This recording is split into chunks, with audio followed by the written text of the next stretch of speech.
Don't scream. A hand clamped over Zara's mouth from behind. She bit down hard. The man didn't flinch. If my father hears you, you're dead by sunrise. She was dragged backward through a basement corridor. Concrete walls, fluorescent lights, the smell of bleach and something darker. Men in black tactical gear stood at every corner, faces covered, weapons visible. Their hands bore intricate tattoos, dragons, Korean script, geometric patterns. They shoved her into a windowless room. Steel door, one chair, a table, a camera in the corner. The man who grabbed her finally let go. Tall, expensive suit under tactical vest, tattoos crawling up his neck, geometric patterns mixed with Korean script. He looked at her the way you'd look at a problem you didn't want to solve. What did you photograph tonight? His English was perfect. His tone was empty. Welcome my wild hearts and truth chasers. If you've been riding with me, you know we don't do happy endings that come easy here. We do love that costs everything.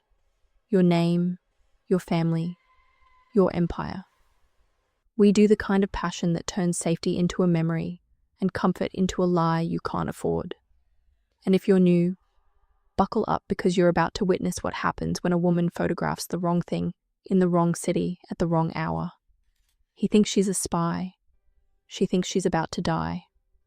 Neither of them knows this is the beginning of 28 days that will destroy them both. This isn't just a forbidden romance. It's a countdown to a choice that breaks kingdoms. Hit that like button, like you're placing a bet on who walks out alive. Subscribe because some love stories don't ask permission. They take prisoners. And smash that notification bell because in this world, mercy is the most dangerous thing you can show. Zara's chest heaved. Her camera bag was on the table. They'd already gone through it. I shoot street photography. I didn't know what I was. You photographed a transaction in Itaewon, too. 47 a.m. alley behind the Pojangmacha with the red lanterns. He pulled a printed photo from inside his jacket, slapped it on the table. Her photo. 2 men exchanging a briefcase. One of them had a dragon tattooed on his entire bald head, scales descending down his neck. The other wore a suit, his hands covered in ink that looked like tiger stripes wrapping around each finger. You know what you saw, he said. I don't.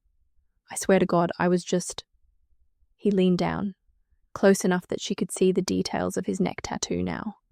Dragons and broken chains intertwined, the ink so detailed it looked alive under the fluorescent lights. The man on the left, he said quietly. He's dead. Killed 3 hours ago. Shot twice in the head in a parking garage in Gangnam. The man on the right is Han Seung-min, lieutenant in the Han family organization, rival to ours. And you have the only photograph that proves they met. Zara's hands shook. I didn't know. I delete everything I shoot. I like the composition. The light from the lanterns, the steam from... You kept it. I keep everything for 24 hours before I sort. You kept it, he repeated, which means someone could find it, which means you're either incredibly stupid or incredibly well-trained. I'm a photographer from Houston. I've been in Seoul for 11 months. I teach English at a hagwon in Gangnam and shoot at night because the city's beautiful and I can't sleep. And I didn't know I was photographing a fucking drug deal.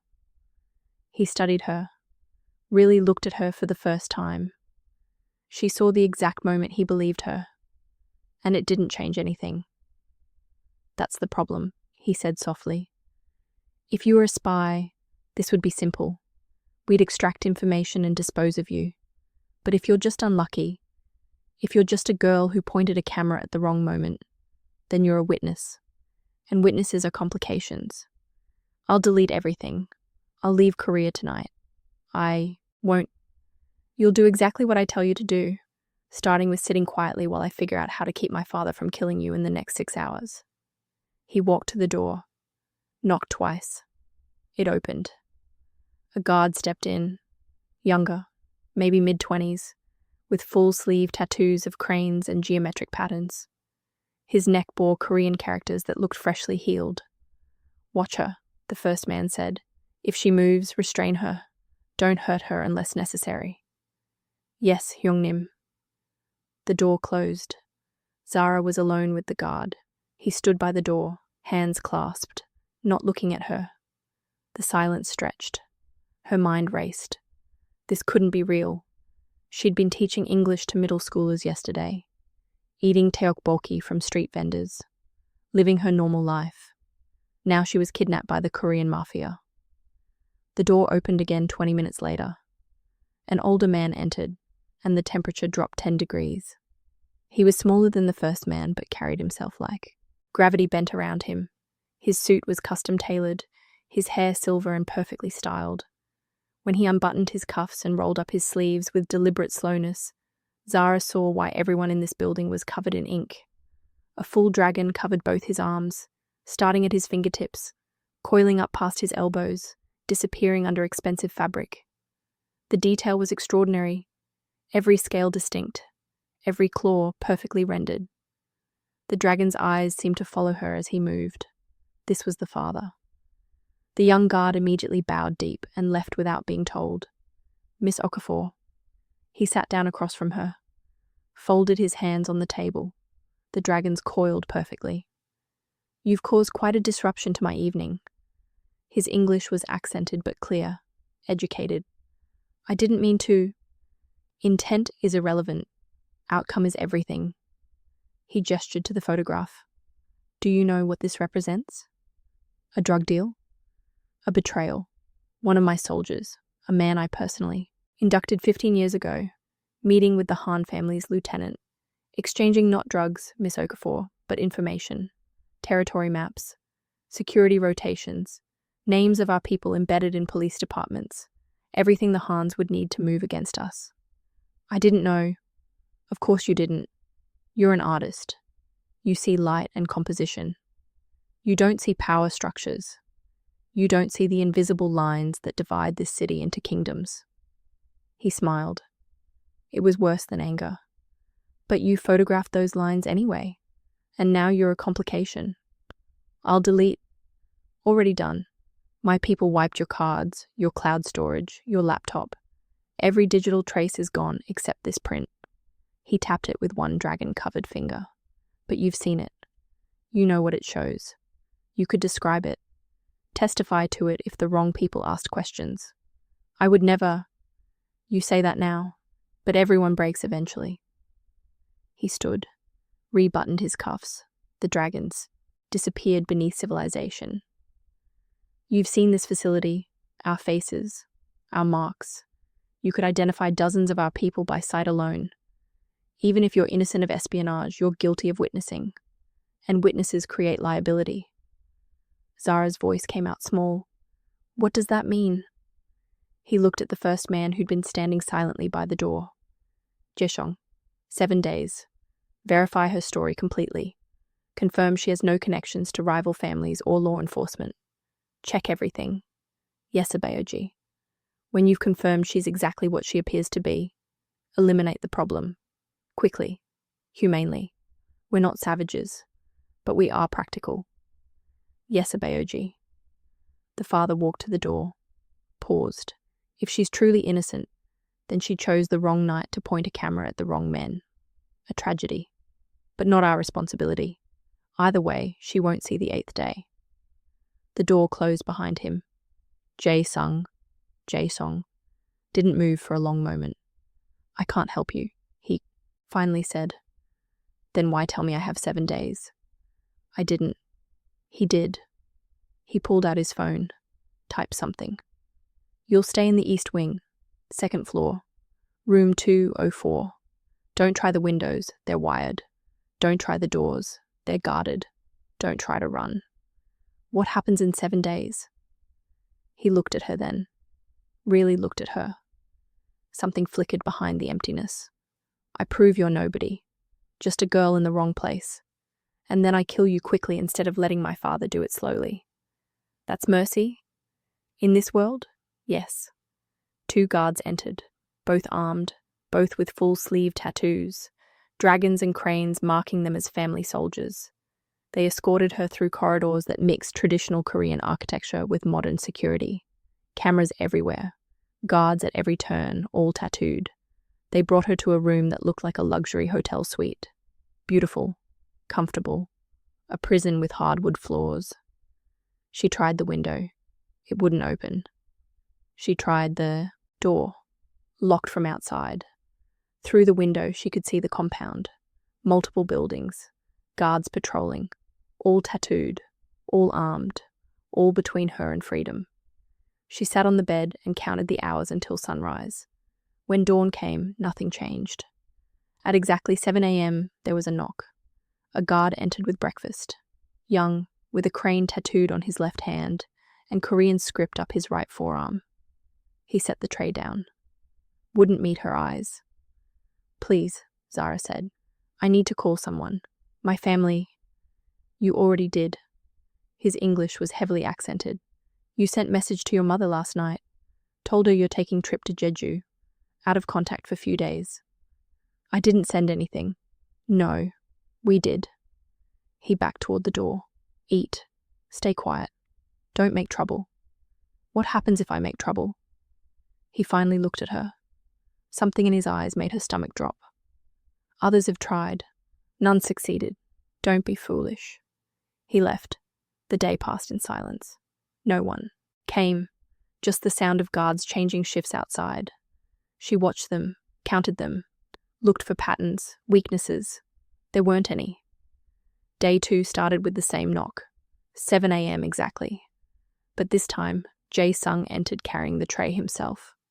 He set it on the table, looked at her. He'd changed clothes. Different suit. The tattoos on his neck were visible above his collar. "Eat." "I'm not hungry." "Eat anyway. You'll need your strength for whatever happens in 5 days." He sat down across from her, unbuttoned his jacket, pulled out a tablet.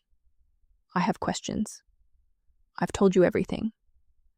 "Then telling me again will be easy." He opened a file. "You arrived in Seoul on September 3rd last year. Korean air flight from Houston. Tourist visa converted to teaching visa, correct?" "Yes." "Employed at YBM Gangnam branch. Teaching English conversation. Monday through Friday, 3 to 9 p.m. Saturdays 9 to 3, correct?" "Yes." "You rent a studio in Itaewon, 23 square meters, 650,000 monthly. You pay on time, no complaints, correct?" "Yes." "No police record, no violations, no disputes. Model resident." "Is that suspicious?" "In our world, sometimes the cleanest records are most suspicious, but I'm inclined to believe yours is genuine." He scrolled. "You have $3,200 in your Korean bank account. Consistent deposits from your employer. Normal withdrawals, all standard." "Then you know I'm telling the truth." "I know your finances look legitimate. Intelligence assets are often well-funded through normal-looking channels." He looked up. "Tell me about your romantic life." "Excuse me?" "Relationships in Korea. Have you dated anyone?" Heat crept up her neck. "That's none of your—" "It's my business. Relationships can be covers for intelligence gathering or vulnerabilities. I need to know." She wanted to tell him to go to hell, but the calm way he asked made her realize he'd find out anyway. 3 people, all casual, all Korean men. None. Lasted more than 2 months. Names: Kim Min-jun. 4 dates last October. Didn't work out. Lee Hyun-woo. 5 dates in December. Same thing. Park Jin-young. 3 dates in February. He typed notes. What ended each relationship? Does it matter?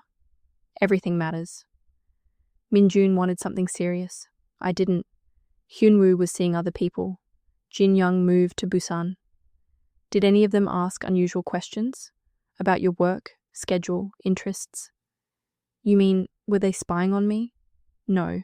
They were normal guys from dating apps. And you didn't want serious relationships? I wanted to focus on my photography. He looked at her for a long moment. You're quite serious about photography. It's my passion. Why Seoul? Why not Paris or New York? Because Seoul is... She paused. It's alive in a way other cities aren't. Traditional temples next to neon clubs. Grandmothers in hanbok next to teenagers in streetwear. Visually rich. Endlessly interesting. And worth dying for? The question landed like a punch. I didn't think I'd die here. No one does. He closed the tablet. Your students' parents were contacted. All speak highly of you. One mother said you helped her daughter gain confidence for the first time. I care about my students. That's clear, which makes your story more believable. Intelligence assets don't typically invest emotionally in their covers. He stood. You have 4 more days. How's the investigation? Thorough. We've accessed your social media going back 6 years. Email history, text messages, photo library, everything. That's invasive. Also necessary. He walked to the door. If you're innocent, you'll be grateful we're being careful. And if I'm innocent but you kill me anyway? He stopped, hand on the door, didn't turn around. Then you'll die knowing you told the truth. Some people don't even get that. The door closed. She ate because he was right. She needed strength. Through the window, she watched the compound, memorized guard rotations, looked for weaknesses. There were none. Day 3, he brought lunch himself. This time he sat, ate with her, like this was normal. Why do you come personally? She asked. You have dozens of guards. Because I told my father I'd handle this myself. Personal responsibility for verifying you, interrogating you, ultimately eliminating you. How comforting. It should be. Some of my father's men would have already. He stopped. Took a bite of rice. I'm being thorough because I want to be certain. Certain I'm not a spy. Certain of what you are, and what you deserve. They ate in silence. Your apartment was searched last night, he said. Every inch. Exactly what you said we'd find. Photographs, camera equipment, teaching materials, normal life. So I'm innocent. Of espionage, yes. But that doesn't necessarily change your situation. Why not? Because you've still seen what you've seen, can still identify our people, still a liability. So I die, even though I'm innocent? He set down his chopsticks. I don't know yet. You don't know? You've verified I'm not a spy. What else is there? My father's approval. And he doesn't give it lightly. He leaned back. Tell me about your family. Why? Because I want to know who'll miss you if you disappear. The bluntness was like a slap. My mother. She lives in Houston, works as a nurse. She's the reason I learned English properly. Made sure I could navigate both Nigerian and American culture. Your father? Died when I was 12. Heart attack. I'm sorry. Are you? You're planning to make my mother lose her only daughter. He flinched, barely, but she saw it. Siblings? No, just me. Friends in Korea? Some. Other teachers. Photography groups. But no one close. I've only been here 11 months. So disappearing would raise questions but not alarms. You've really thought this through. It's my job. He stood to leave. Wait, can I ask you something? He paused. Do you enjoy this? Threatening people? Deciding who lives or dies? He looked at her. Really looked. The control slipped for a moment. No, but enjoyment isn't the point. Duty is. What if duty is wrong? Then you do it anyway, because the alternative is chaos. Or freedom. He smiled without humor. In my world, those are the same thing. The door closed. She sat in silence thinking about her mother. About the phone call that would come if she disappeared. About her mother flying to Korea, demanding answers, being told her daughter simply left one day. The thought made her want to scream. Day 4 passed without a visit. Different guards brought meals. All tattooed, all silent. She watched out the window. Counted guards. 23 visible at any time. All armed, all alert. She noticed they communicated with hand signals. When one moved, another adjusted to cover the gap. Perfectly coordinated. No way out. Day 5, isolation was driving her mad. She tried the door at dawn, just to see. It opened. She froze. Had to be a trap. She waited for alarms, guards, gunfire, nothing.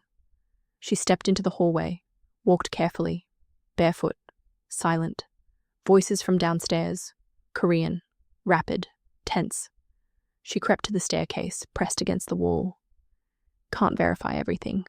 She's clean so far. Jae-sung's voice. So far isn't good enough. His father. Angry. Tomorrow is day 7. You gave me your word, Jae-sung. I need more time, Abayoji. Time is what I gave you. A full week. And what have you done? You visit her personally. Daily. Sometimes twice. You've moved her to the East Wing. You bring meals yourself. I'm being thorough. You're being weak. A pause. Heavy. Dangerous. Do you think I don't see what's happening? Nothing is happening. Liar. You see something in this girl. Something that makes you hesitate. And hesitation is how empires fall. Footsteps pacing. I'll handle this myself tonight. After dinner with the Han family. Zara's blood went cold. The Hans are coming here? Jae-sung's voice sharpened. Tonight? Yujin wants to see the compound before the wedding. We'll host them. Dinner at 8. They leave by 10. Afterward, I'll clean up your mess. Personally. In the courtyard. So all the men can watch. So they understand what happens to witnesses. And so you understand what happens when you fail to follow through. Abayoji, please. This is your last chance to prove you're worthy of the inheritance. Kill her yourself before tonight. Show me you're still my son. Or watch me do it and know I'll never trust you with anything important again. Footsteps moving closer. Zara ran back to her room. Shut the door quietly. Her heart hammered. The lock clicked 30 seconds later. She had hours, maybe less. She looked out the window. The compound was preparing for guests. Guards changing positions. Everything being readied for the Han family visit. After they left, she'd die. At 4 p.m., the door burst open. Jae-sung stood there. Different suit. Hair styled. But his eyes were wild. Pack anything you care about. 3 minutes. What? I'm moving you. Now. Yujin saw something. A shadow. She's asking questions. If she sees you, if she asks about you, everything falls apart. Falls apart how? In ways that get us both killed. 3 minutes. Move. She grabbed her camera bag. Her jacket. He led her through hidden corridors. Servant passages. Secret stairs. They passed 2 guards who stepped aside immediately. Both heavily tattooed. Neither questioned him. They emerged in an underground garage. A younger man leaned against a sedan. Similar features to Jae-sung, but softer. Crane and cherry blossom tattoos on his hands instead of dragons. Hyung, he said quietly. Brother. Get her to the west compound. Old wing. 4th floor. Room 403. No one goes there. For how long? I don't know yet. Jae-hyun looked at Zara, then his brother. Expression complicated. You know what you're doing? No. You know what Abayoji will do if he finds out? Yes. And you're doing this anyway? Jae-sung's jaw was tight. Yes. Jae-hyun shook his head. Then you're either the bravest person I know or the stupidest. He opened the car door.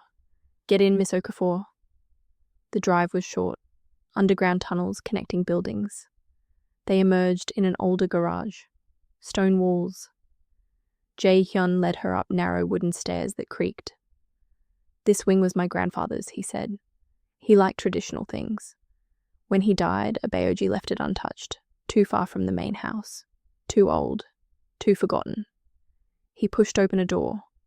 The room looked like a historical drama set. Floor cushions, paper screens, tatami mats. Not comfortable, but safer. Yujin doesn't come here. Abayoji never visits. Most guards don't even know these rooms exist. Why are you helping me? He smiled sadly. Rolled up his sleeve, showing crane and cherry blossom tattoos. Because my brother asked, and I understand what he's risking. He touched a crane on his hand. Our father would have killed me if I'd been born first. Hyung got the dragons, the inheritance, the cage. I got to choose these. Means I'm not heir material. Too soft. What do the cranes mean? Beauty and impermanence. Everything lovely dies. Everything precious is temporary. He looked at her directly. You should remember that. Hyung is risking everything to keep you alive. But even he can't hold off our father forever. How long do I have? I don't know. A day, 2. Eventually Abayoji will demand proof you're dead. Eventually someone will search these buildings. Then what's the point? The point is that for the first time in his life, my brother is choosing something other than obedience. That means something, even if it fails. He walked to the door. Stay quiet. Don't go near windows. Pray Yong figures out a plan before our father runs out of patience. He left. The room was cold, drafty. She could hear sounds from outside, guards, footsteps, distant traffic. She walked to the window carefully, looked out, different view. She could see the main courtyard, guards dispersing, confused, their show cancelled. Could see Jae-sung's father emerge. Even from distance she could see his fury and how he moved. Could see him grab a guard, shake him, demand answers. Could see Jae-sung appear, calm, controlled, lying smoothly. She couldn't hear words but could read body language. The father's rage, Jae-sung's careful placation, guards scattering to search. They'd look everywhere, eventually here. An hour later, Jae-sung arrived with blankets, food, a heater. He looked exhausted, the mask crumbling. How long can you hide me? I don't know. Your father looked furious even from here. He thinks you escaped, has every guard searching. They'll search all night. He set down supplies, sat across from her. Tomorrow morning, if they haven't found you, he'll start questioning guards. Someone will break. Someone always does. Then this is pointless. Probably. So why do it? He looked at her for a long moment. The dragons on his neck seemed to coil tighter. Because I'm tired. Of following orders. Of killing people who don't deserve it. Of being the weapon my father sharpened for 31 years. He leaned back against the wall. You're not the first innocent person I've been ordered to eliminate. But you're the first who looked at me like I was a person. Not a threat. Not a tool. A person who could choose differently. Can you? I don't know. I've never tried before. Silence settled between them. Tell me about your tattoos, Zara said. The real story. He looked at her, surprised, then slowly unbuttoned his cuffs, rolled up his sleeves. The dragons and chains revealed themselves in dim light. I got the dragons when I was 16. My father took me to a traditional tattooist in Busan. Old man who only works on crime families. 6 months, 3-hour sessions weekly. He touched a dragon. The pain was supposed to teach me discipline. Did it? It taught me that pain is temporary but obligation is permanent. That once these were on my skin, I could never be anyone except Choi Tae-min's eldest son. Could never choose differently. Could never be free. And the chains? He was quiet for a long time. I added these when I was 25. I'd just killed someone, a woman, American, English teacher, 26. She witnessed something she shouldn't have. My father gave the order. I was 19, a test. Proof I could do what was necessary. Did you pass? I shot her twice in the head in a parking garage in Itaewon. Quick, professional, the way I'd been trained. He touched the chains. Then I went to a different tattooist, someone younger, had him add these, the broken chains, to remind me the dragons aren't just power symbols, they're prison symbols. But you've never broken them. No, because breaking these, he gestured to his arms, means breaking from the family. And men who break from families like mine don't get retirement. They get funerals, usually closed casket. So you'll just keep following orders? Keep killing innocent people? His eyes met hers. Something cracked behind them. I don't want to kill you. But you will. I don't know, that's honest. I don't know what I'm going to do. I'm buying time, but I don't have a plan. They sat in silence. Outside, guards searching, flashlights sweeping, voices calling. They're getting closer, she said. I know. What happens when they find me? I'll tell my father I moved you here to keep you from Eugene, that I was being cautious. Will he believe you? No, but he might pretend to, because the alternative is accepting I've been defying him. And that's something he'd have to punish. Severely. What kind of punishment? He touched his wrist. Best case? Takes the inheritance. Makes Jae-hyun heir. Cuts me off. Worst case? He didn't finish. Why risk it for me? He looked at her. In dim light, she saw vulnerability behind the mask. Because maybe if I save one person, it'll make up for all the people I couldn't save. Didn't save. Chose not to save. He stood. I should go. Need to be visible. Searching with others. Jae-sung. He stopped. Thank you for buying me these extra hours. Even if it doesn't change anything. He looked at her. Something cracked in his control. It has to change something. Because I can't keep doing this. Can't keep being the person who follows orders without question. At some point, you have to choose who you are. And who are you? I don't know yet. But I know I don't want to be the man who kills you. Maybe you're braver than you think. Or maybe I'm just delaying the inevitable because I'm weak. Those aren't the same thing. In my father's world, they are. He left. She wrapped herself in blankets, listened to the search, waited. The search went on all night. She counted footsteps, heard doors opening and closing, heard frustrated voices. They didn't check her floor. Not yet. Dawn came grey and cold. At 7 a.m., Jae-sung returned with breakfast. He looked like he hadn't slept. Eyes bloodshot, clothes rumpled. We searched all night. My father thinks you got past the perimeter, that you're in Seoul now, hiding. Am I? No. You're smart enough to know that would get you killed faster. He sat down, but he'll figure it out, that you're still here, that someone's hiding you. Then we're back where we started. No, because I'm going to fix this. Find a way to get you out of Korea entirely. New documents, new identity, new life somewhere my father's reach doesn't extend. That's impossible.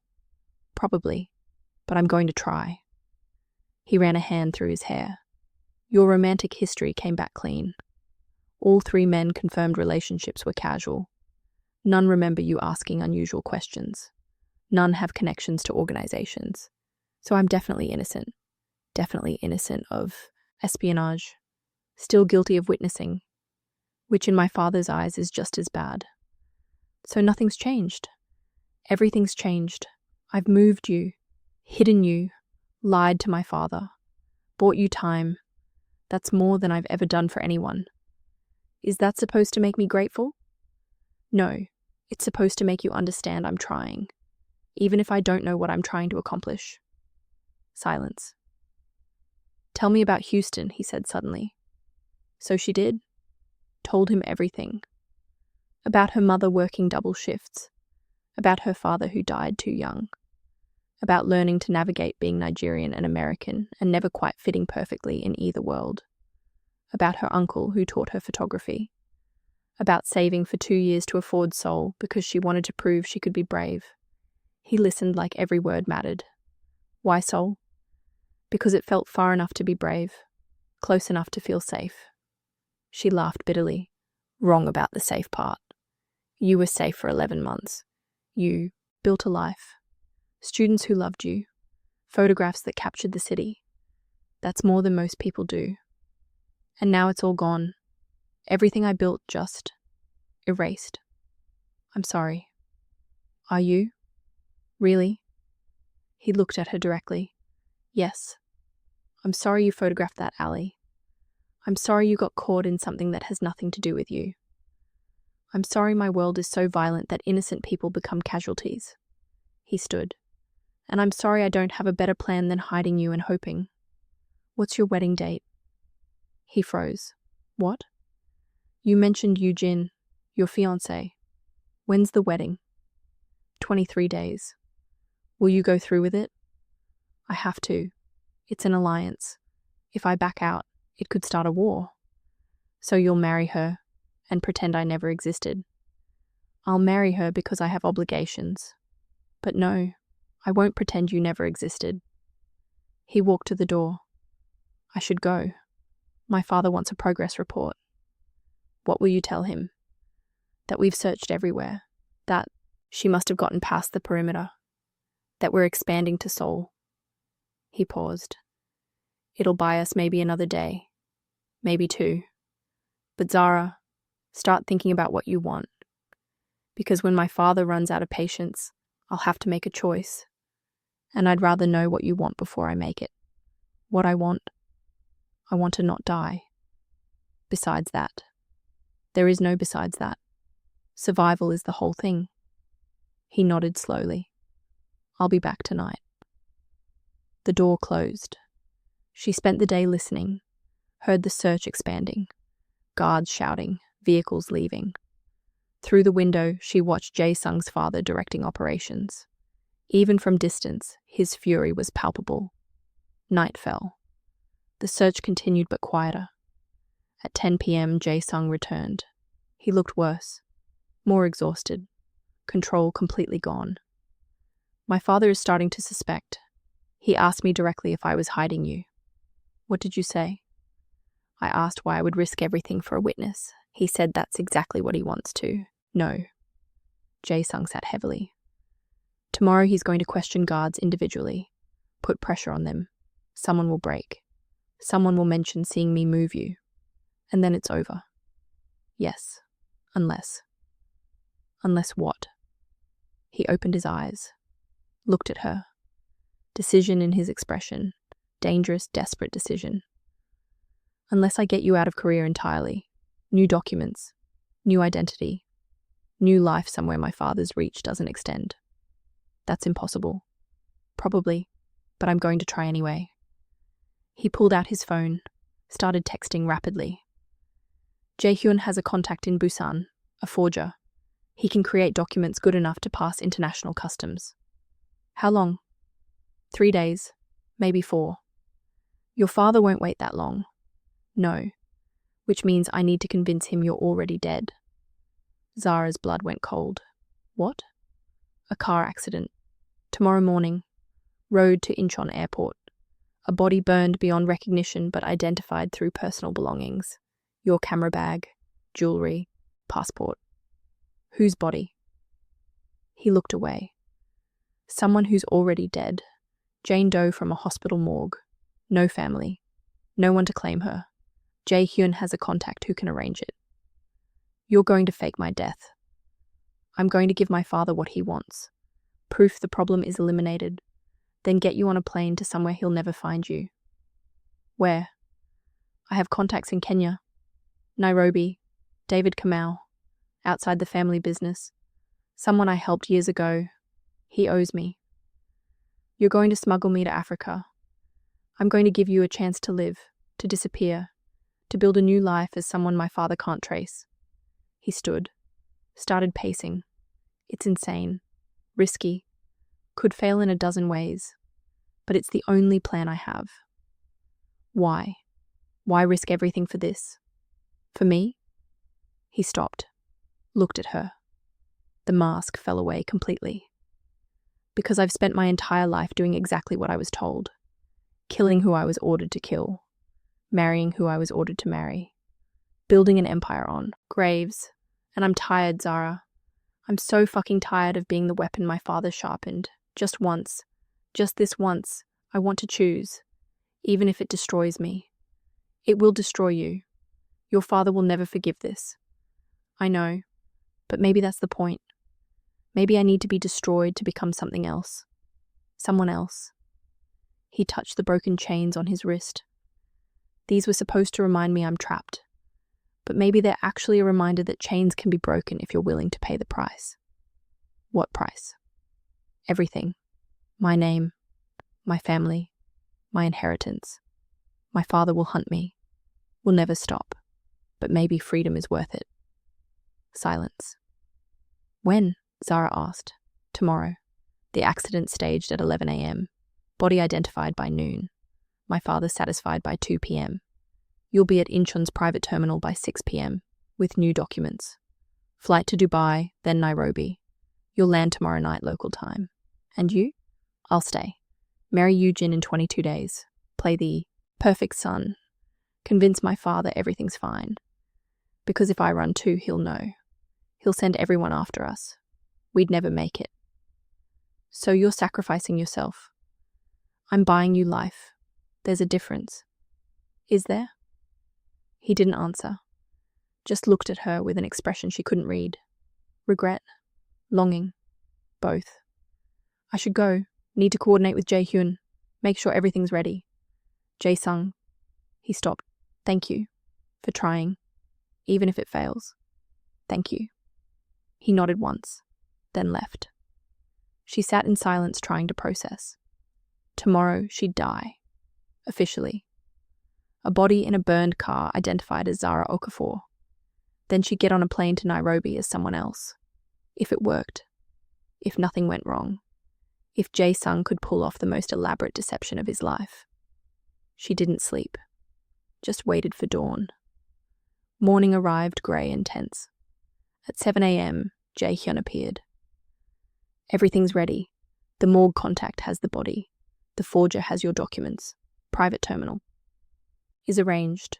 You'll be Zara Johnson, American, born in Atlanta, taught English in Seoul 11 months, left after family emergency. Where's Jae-sung? With our father, giving final report, playing the dutiful son. Jae-hyun handed her a passport. This is you now. Memorize the details. Birthday, parents' names, hometown, everything. She looked at the passport. The photo was hers, but the name was different. She was someone new. The accident is staged for 11. Yong will receive the call at 11:15. Go to the scene. Identify the body through personal effects. By noon, you'll officially be dead. And if your father doesn't believe it, then we're all dead. But Hyung is betting our father would rather believe you're eliminated than believe his eldest son has gone rogue. Jae-hyun looked at her seriously. You understand what this costs him? What he's risking? Yes. Do you? Because once that plane takes off, he's trapped. Wedding in 22 days. Marriage to a woman he doesn't love. Life he hates. All permanent. All to save you. I didn't ask. No.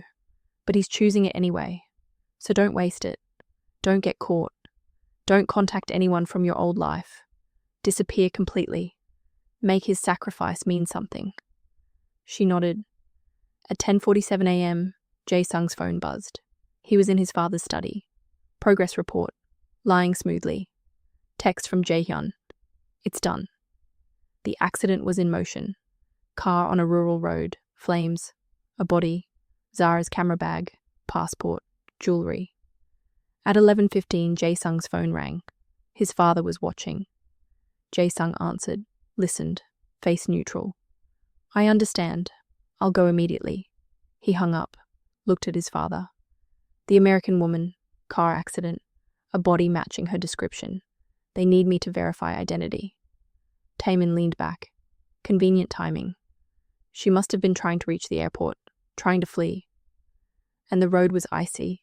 She lost control. How tragic. Taemin's expression was unreadable. Go.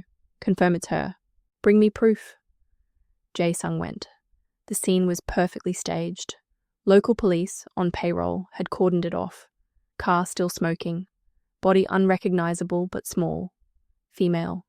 Right height and build. Jae-sung identified the camera bag. Passport. Necklace Zara had been wearing.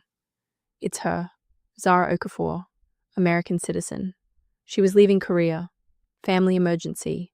Must have been driving too fast. Police wrote it up. Accidental death. No suspicious circumstances. Body would be cremated. Ashes sent to next of kin in Houston. Jae-sung called his father from the scene. It's confirmed. She's dead. You're certain? I identified her belongings personally.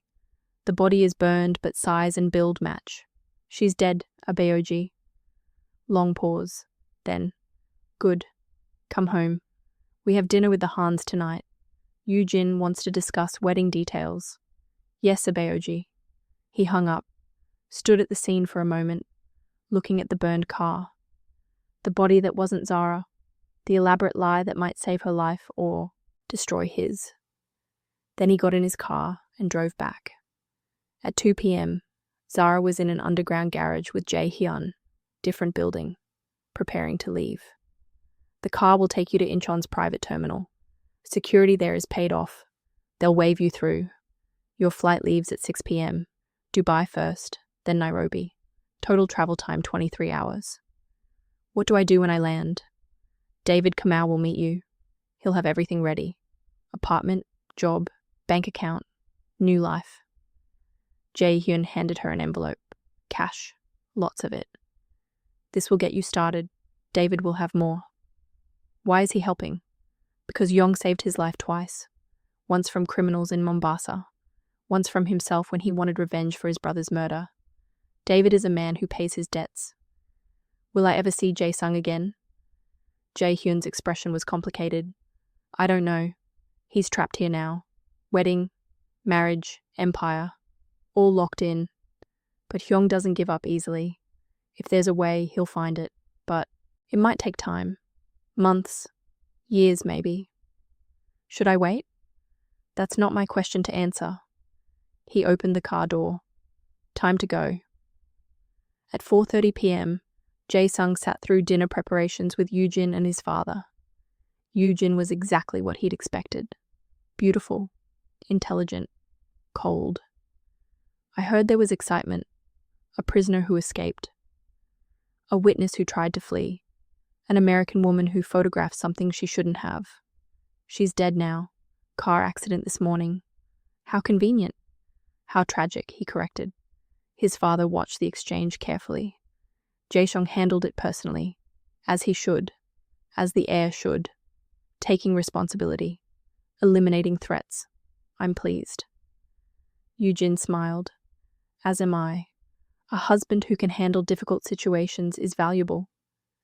Jae-sung smiled back, played the role perfectly. The dutiful son, the capable heir, the man who'd just killed a witness without hesitation.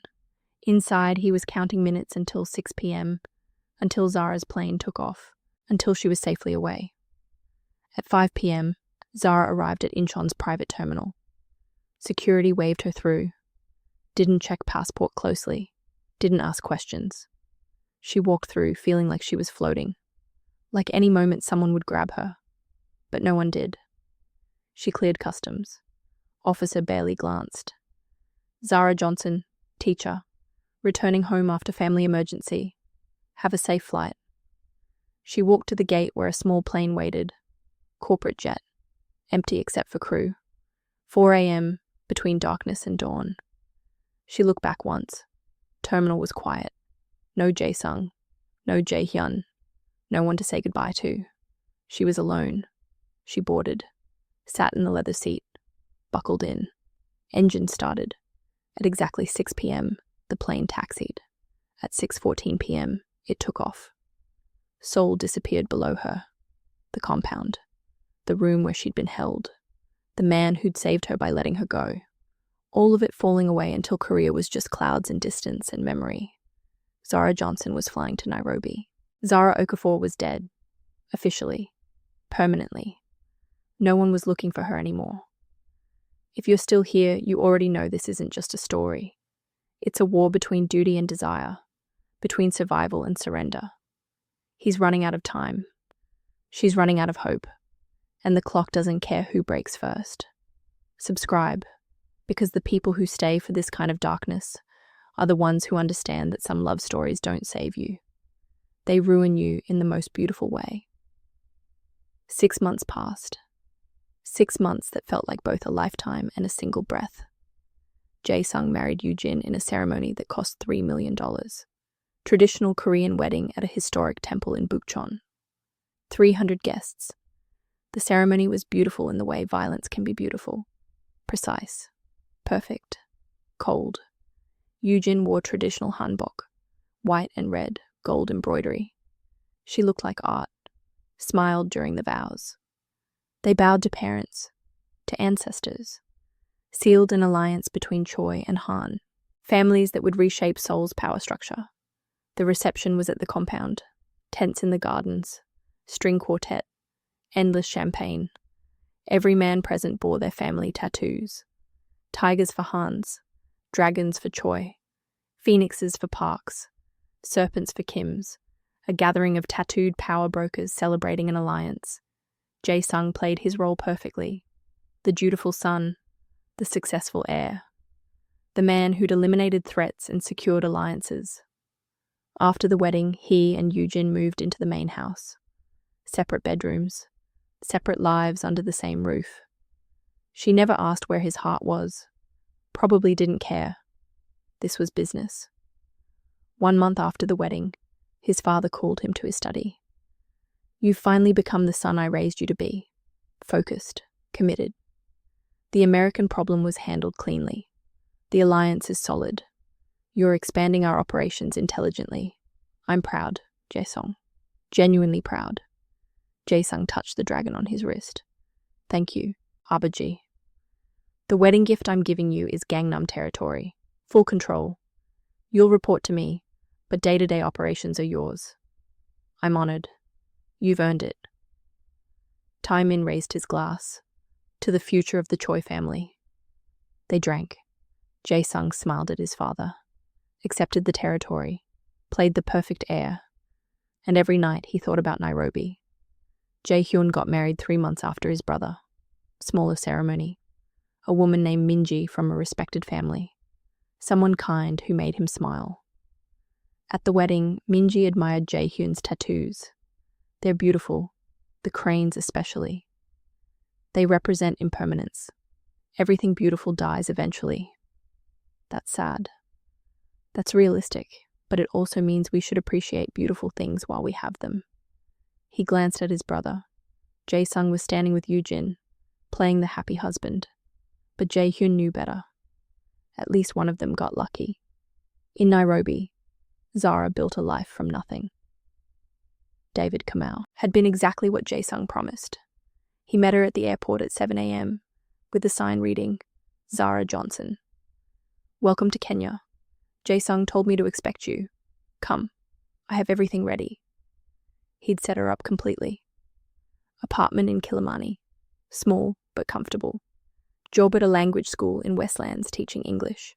Bank account with money to start. All legal. All clean.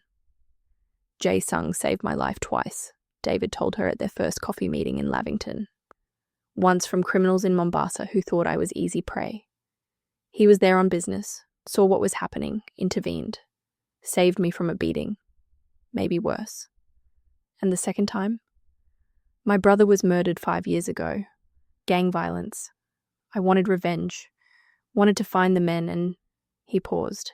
Jae-sung talked me out of it. Explained what revenge would cost. Not just legally, but spiritually. He saved me from myself. "So you owe him?" "I owe him everything. Which is why I'll help you. For as long as you need." Zara taught English at the school. Students from all over Africa wanting to improve language skills for business. She was good at it. The director offered her full-time work after 1 month. She photographed Nairobi. The city was different from Seoul. Wilder. More chaotic, but beautiful. She shot the Matatus with their wild paint jobs and philosophical slogans. The markets in Gikomba. The children playing football in dusty lots in Kibera. Their joy defying circumstances. She shot the Maasai beadwork vendors in Karura Forest. The street art. The sunset over Uhuru Park that painted the sky in colours Seoul never showed her. She built a life. But she didn't fully live it.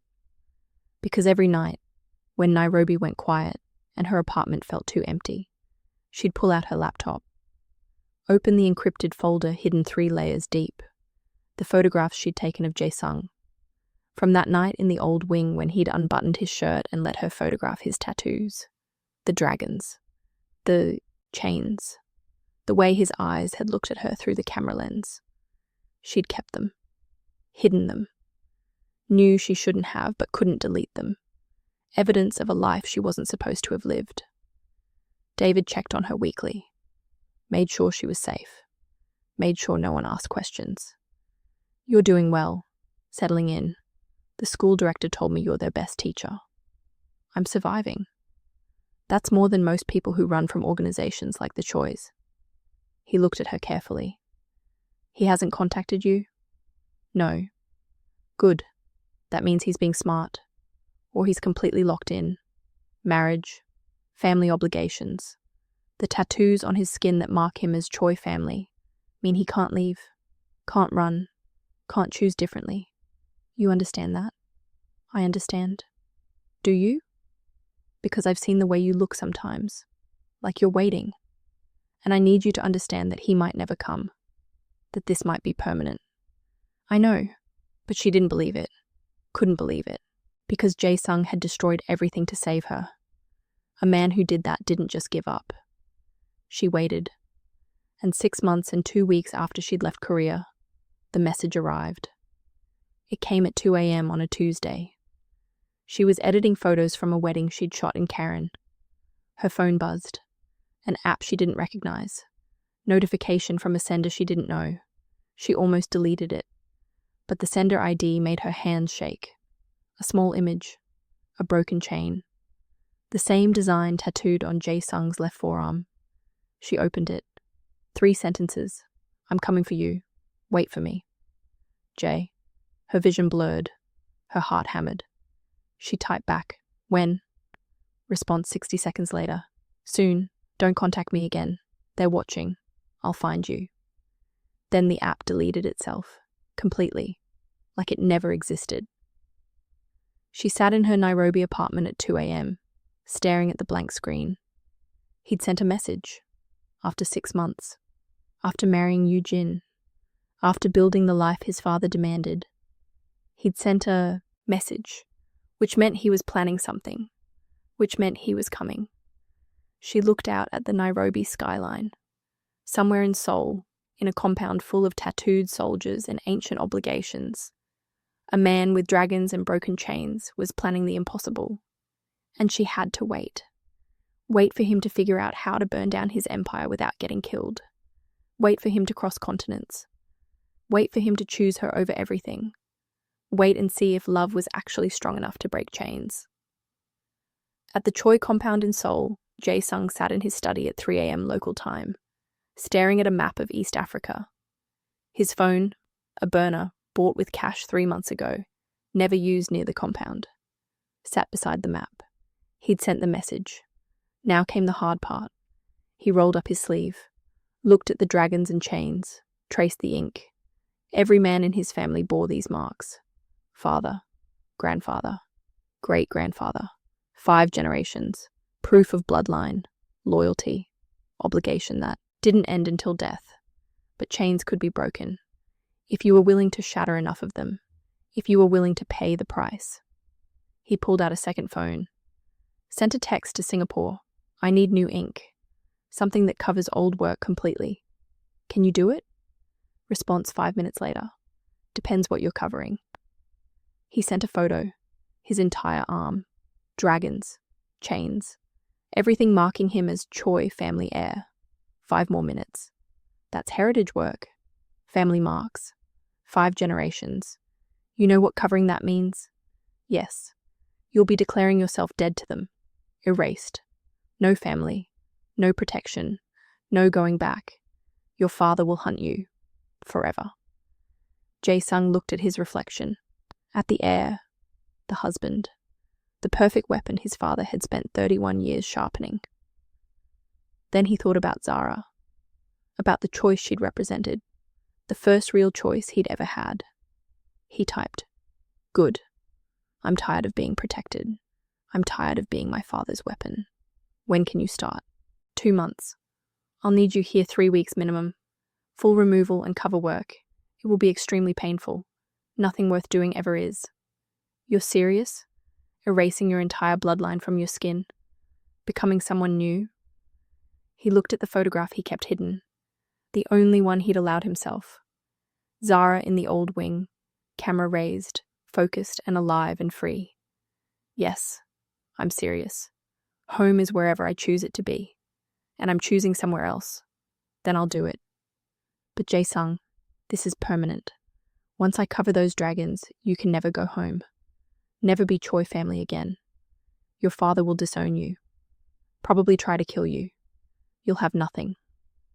Jae-sung smiled in the darkness. I'll have freedom. That's not nothing. He deleted both phones' histories, destroyed the SIM cards, burned them in the fireplace, watching plastic melt. Then he stood, walked to the bedroom he shared with Yujin.